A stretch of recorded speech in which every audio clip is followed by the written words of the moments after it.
It's Wednesday, November the 4th, 2015. Welcome to NetCast News. I'm Andy Zajac. Here's what's happening. On Tuesday, Norway's capital city became the first in the world to withdraw its investments in fossil fuel companies. Campaigners hope the move will send a strong message to world leaders ahead of the Paris Climate Change Conference in December. Oslo city leaders have announced that the capital will divest its $8 billion euro pension fund from coal, oil, and gas companies, becoming the first capital city in the world to ban investments in fossil fuels.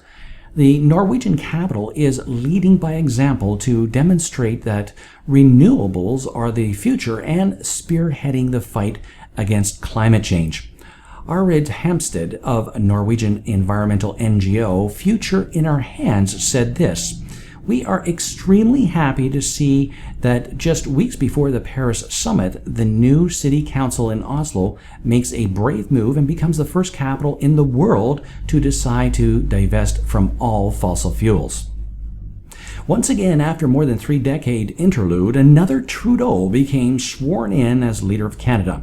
Justin Trudeau is the son of the late Pierre Trudeau, who reigned from 1969 to 1984. He was sworn in on Wednesday as Canada's 23rd Prime Minister, bringing both fresh blood and an established pedigree to his country's top job.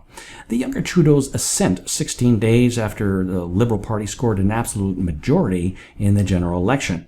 The 43-year-old campaigned on a platform that differed in many ways to their conservative counterparts, although Trudeau stated that, above all, he and the Liberal Party won because we listened.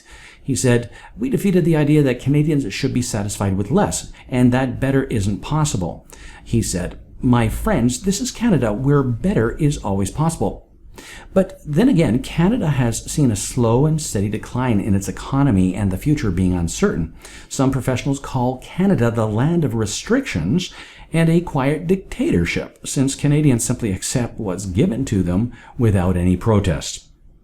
And finally, Disney movies and fairy tales are meant to provide comfort and life lessons for our little children. But their origins, that is, the fairy tales and myths, the scripts are sometimes based on some of the bad stuff that you can imagine, nightmares and surreal possibilities of drug-induced nightmares in itself. Walt and its cronies seem to have a real knack for finding and then sugarcoating some pretty screwed up stories. After all, in what world does a suicidal sea creature make for a good bedtime material? Since we never sleep anyway here at NetCast News, we took a real dive into the background of these horrifying movies at Disney, and what we found involves murder, sabotage, abuse, and a whole lot of poison.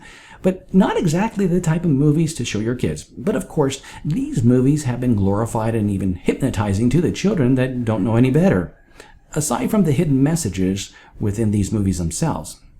Well, and I always thought that Disney movies were supposed to be fun.